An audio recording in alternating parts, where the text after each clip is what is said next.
मिथिला का कण कण खिला, जवाई राजा राम मिला। जनक सुती संग तुम रही हो ऐसे, कनक कली पर भंवरा हो जैसे। है रामचंद्र चकोरी सिया, मिथिला का कण कण खिला, जवाई राजा राम मिला। Hello everyone, welcome to my YouTube channel. तो गाइस, जो मेरा वीडियो देखते मुझे सब्सक्राइब करते, आई एम वेरी थैंक्सफुल।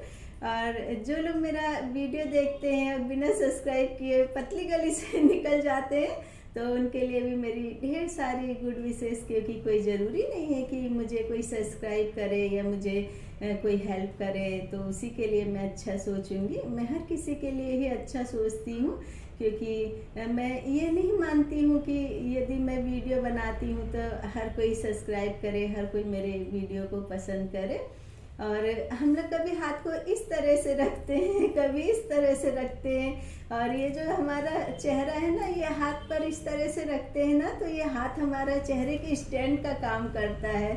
और हम लोग जब भी थक जाते हैं, कभी यूँ कर लेते हैं, कभी इस तरह से कर लेते हैं, तो ऐसा लगता है कि हाथ और चेहरा दोनों मिलकर के गा रहे हो, मेरा सहारा है तू और तेरा सहारा हूँ मैं।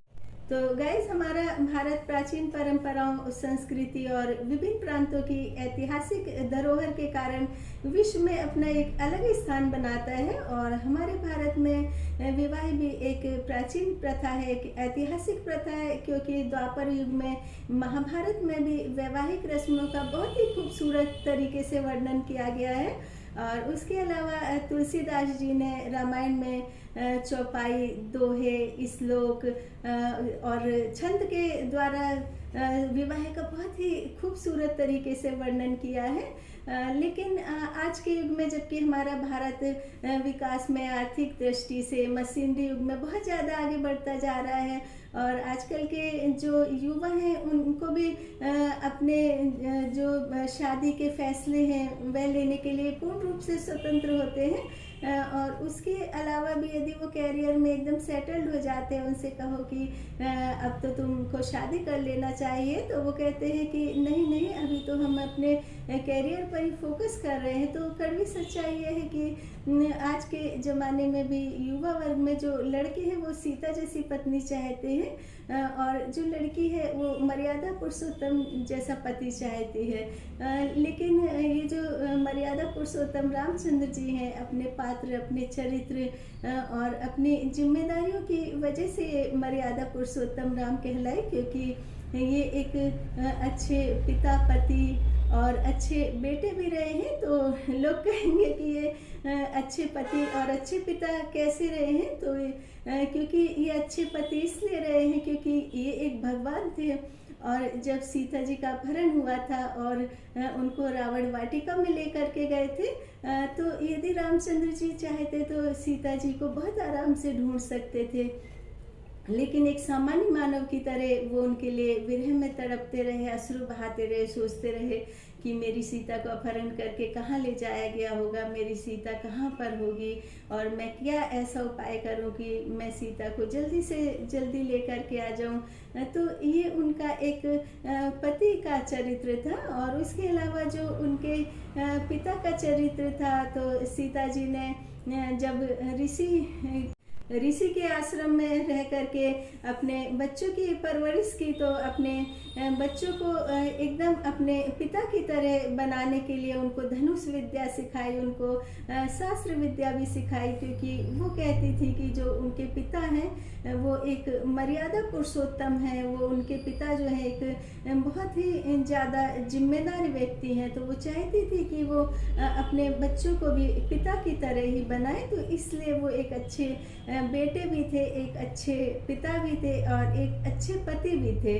और सीता जी ने भी बहुत सारी जिम्मेदारी निभाई। उन्होंने वन में रह करके रामचंद्र जी के साथ में जिस तरह की भी संघर्ष की स्थिति थी, उस तरह की संघर्ष की स्थिति में रही और उनसे दूर रहकर भी सारे कष्ट सहे। तो यदि लड़कियां ये सोचती हैं कि हमें राम जैसा पति मिले और लड़के ये सोचते हैं कि हमें सीता जैसी पत्नी मिले, तो ये तो आज के ज़माने में इस तरह की तो कल्पना करना निरर्थक है, क्योंकि आज जिस तरह से हमारा देश आगे बढ़ता जा रहा है, जितनी सुख सुविधाएं आज के युवाओं को मिल रही हैं, तो कहीं ना कहीं वो एकदम खुद ही तक सीमित हो गए हैं, क्योंकि यदि उनको सारी सुख सुविधाएं मिलती है तो उन्हें ऐसा लगता है कि दुनिया की सारी खुशी उनके पास है। और यदि उनको थोड़ी सी भी परेशानी होती है या फिर कुछ संघर्ष या आर्थिक कष्टों का सामना करना पड़ता है, तो उन्हें ऐसा लगता है कि नहीं नहीं, ये जिम्मेदारी तो मुझसे नहीं निभाई जाएगी। तो इस तरह से तो ये सोचना कि मुझे सीता जैसी पत्नी मिले, या फिर लड़की का ये सोचना कि उसे राम जैसा पति मिले, तो आज के युग में तो इस तरह की कल्पना करना भी बहुत ज़्यादा एक तरह से मजाक की तरह ही हो जाएगा।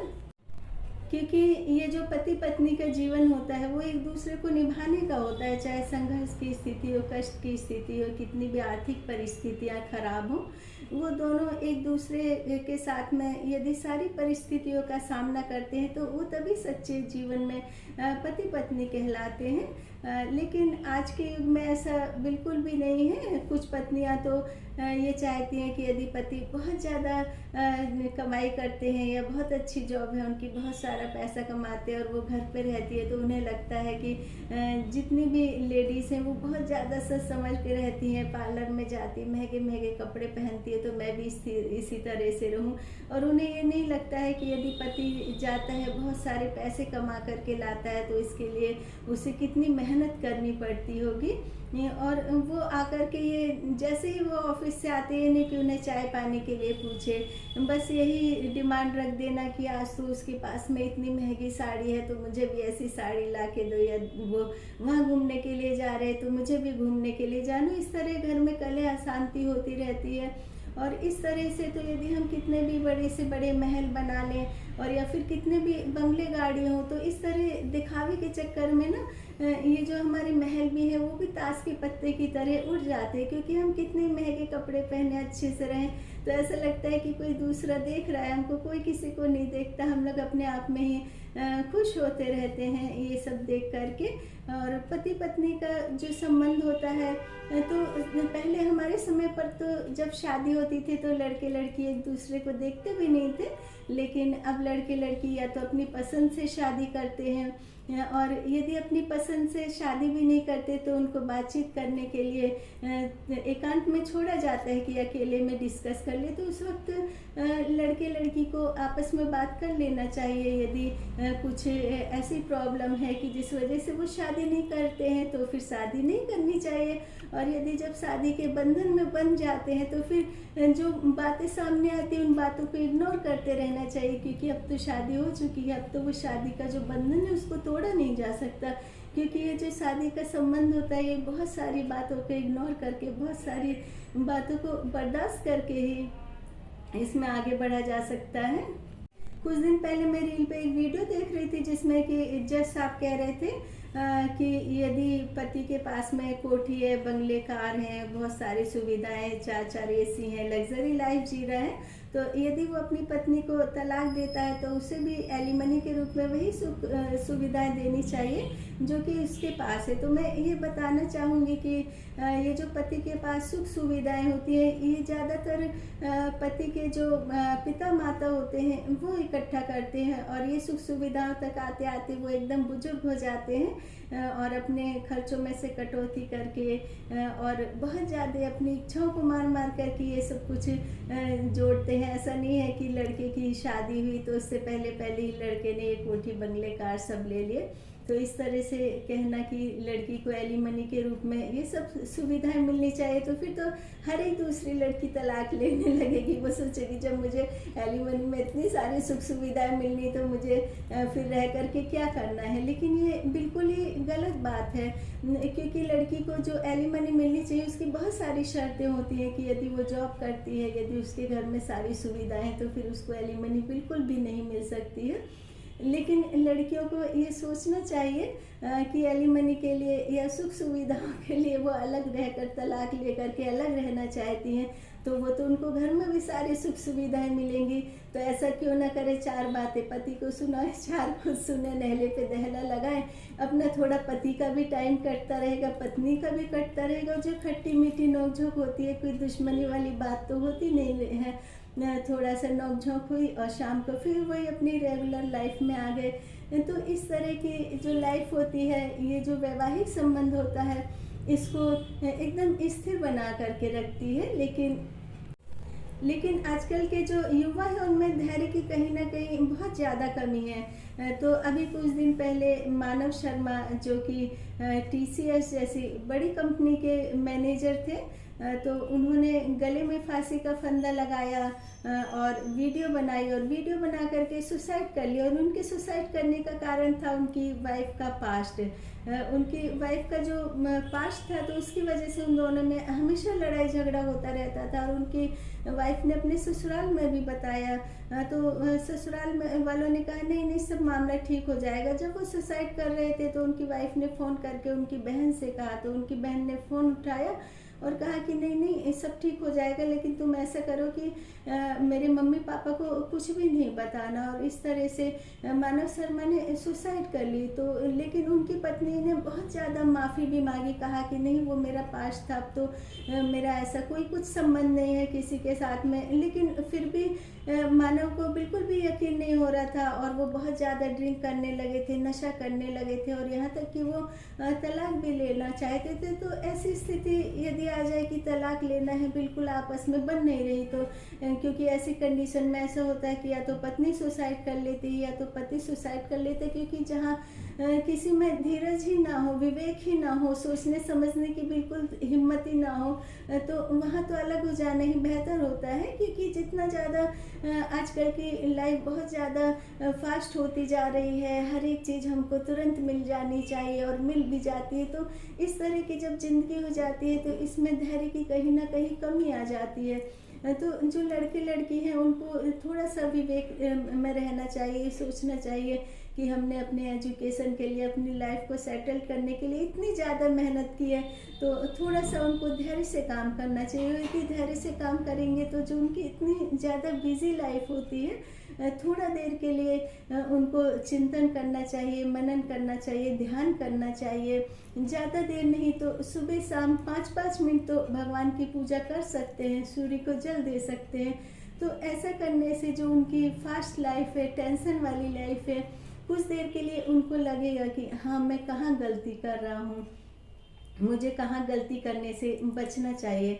और अभी कुछ दिन पहले मैंने रील पर एक वीडियो देखा, मैं यूट्यूब पर भी उनका वीडियो देखती हूँ और यंग एज की लड़कियाँ, उनके वीडियो मुझे बहुत ज़्यादा अच्छे लगते हैं। तो वो एलिमनी को लेकर के बता रही थी कि जो बड़े घर की लड़कियाँ होती, पढ़ी लिखी होती, जॉब करती है, वो एलिमनी की डिमांड करे तो नहीं चलता है, जबकि जो गरीब घर की लड़कियाँ होती है, कम पढ़ी लिखी होती हैं, उन्हें कुछ ज्ञान नहीं होता है, तो वो एलिमनी की डिमांड करे तो चलता है। लेकिन मैं यहाँ पर बता दूँ कि जो गरीब घर की लड़कियाँ होती हैं और बहुत ही पिछड़े तबके से आती हैं, जिन्हें ज्ञान भी थोड़ा सा कम होता है, तो वो इस तरह की एलिमनी की डिमांड बिल्कुल भी नहीं करती, क्योंकि उनको ससुराल में इतना ज़्यादा परेशान किया जाता है, टॉर्चर किया जाता है, कभी दहेज को लेकर के, तो कभी तुम पढ़ी लिखी नहीं हो, तो कभी तुम्हारा रहने का ढंग कैसा है।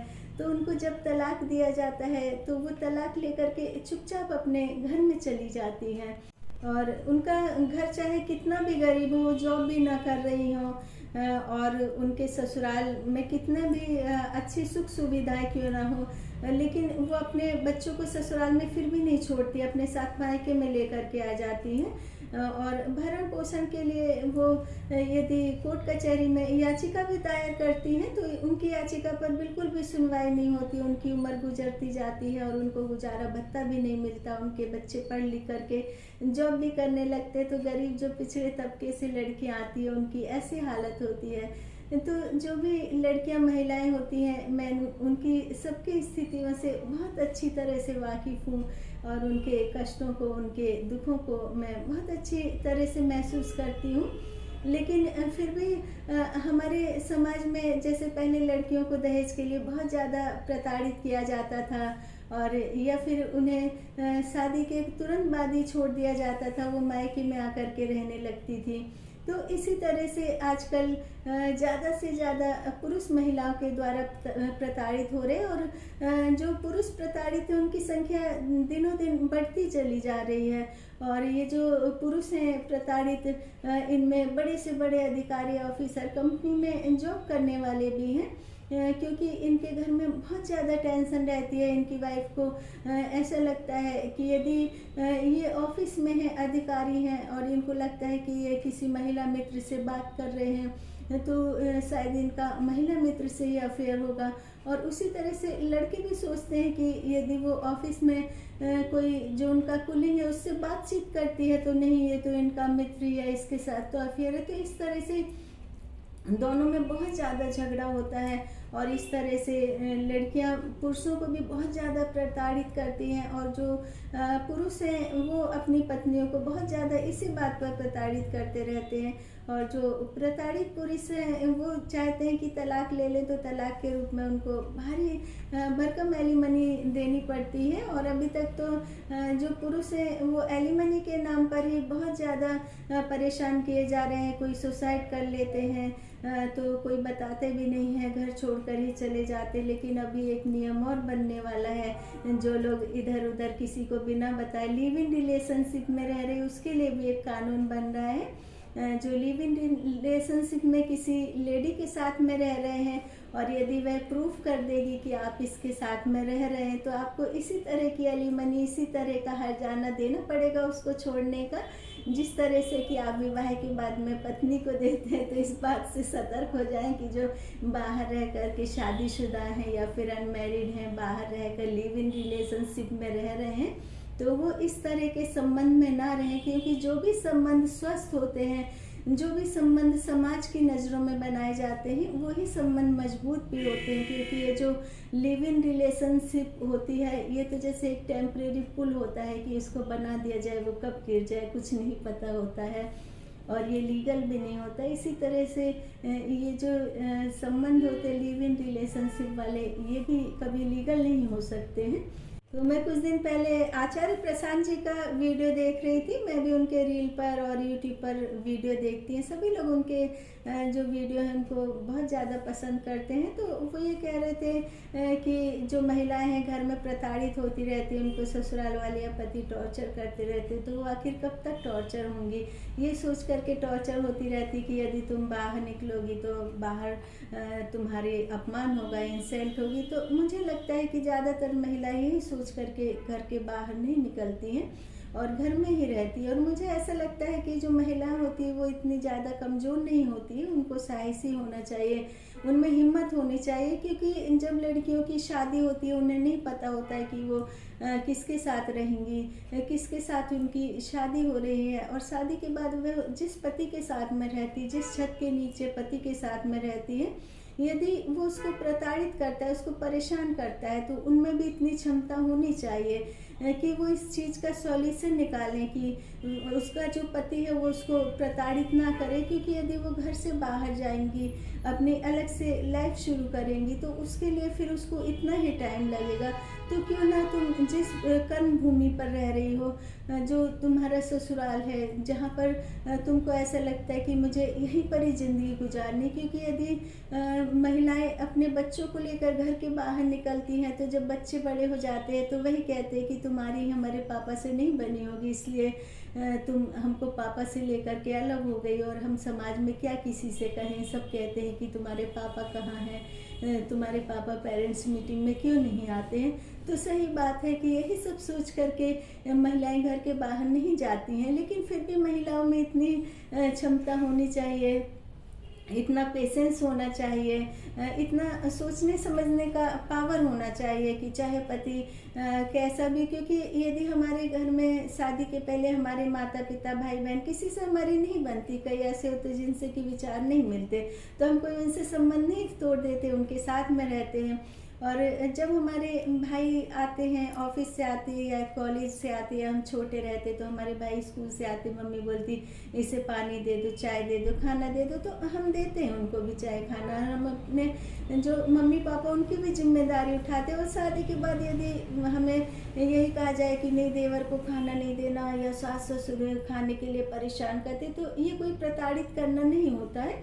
जब आप एक घर को छोड़ करके दूसरे घर में आती हैं तो वहाँ भी तो आपको वही रिश्ते बनाने चाहिए जो कि आपके रिश्ते मायके में। तो ये जो छोटी छोटी सी बातें होती हैं, इनको लेकर के बहुत बड़े बड़े इश्यूज बन रहे हैं, और इसी तरह से बनते रहे तो मुझे लग रहा है कि कहीं ये जो शादी और विवाह जैसी प्रथा हमारे समाज से, हमारे भारत से एकदम विलुप्त ना हो जाए।